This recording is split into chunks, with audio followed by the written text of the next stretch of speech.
A special thank you to each of our subscribers who make this channel possible. Here's today's story.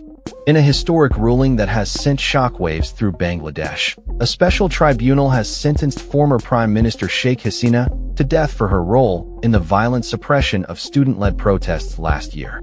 The verdict, delivered in absentia as Hasina remains in exile in India, marks a significant moment in the country's political landscape following a tumultuous period of unrest and violence.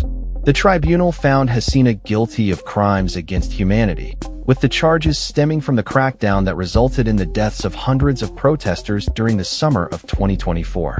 According to reports from the United Nations, the death toll could be as high as 1,400, with many victims allegedly killed by security forces. The tribunal's decision was announced in Dhaka, where security was heavily fortified in anticipation of possible unrest. Following the verdict, clashes erupted in the streets, leading to the deployment of tear gas by security forces to disperse demonstrators. Hasina's Awami League party has condemned the ruling, labeling the tribunal a kangaroo court and calling for a nationwide shutdown in protest.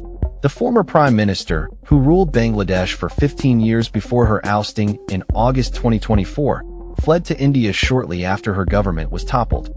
Alongside Hasina, former Home Minister Ousted Khan was also sentenced to death, while a former police chief received a 5-year prison sentence after turning state witness against Hasina.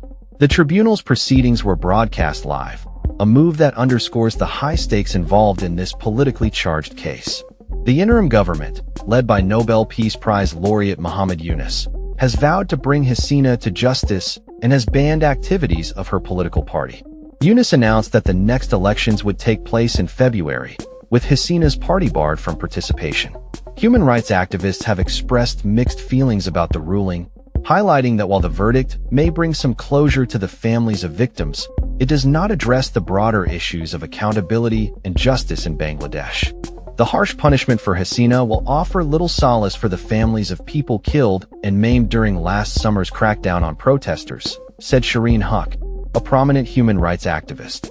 Neither she nor the party has apologized or shown any remorse for the killings of hundreds of people, she added, reflecting the deep-seated anger many citizens feel towards Hasina and her party. As the political climate remains tense, the aftermath of the verdict is likely to further polarize the nation. The interim government's crackdown on dissent and the ongoing unrest raise questions about the future of democracy in Bangladesh. With the next elections looming, the potential for further violence and instability remains high, as both sides prepare for a contentious political battle. The eyes of the world are now on Bangladesh as it navigates this critical juncture in its history, with calls for justice and accountability echoing throughout the streets. That's all for this story. We upload videos every day covering many different subjects, so hit that subscribe button to stay informed. Thanks for watching.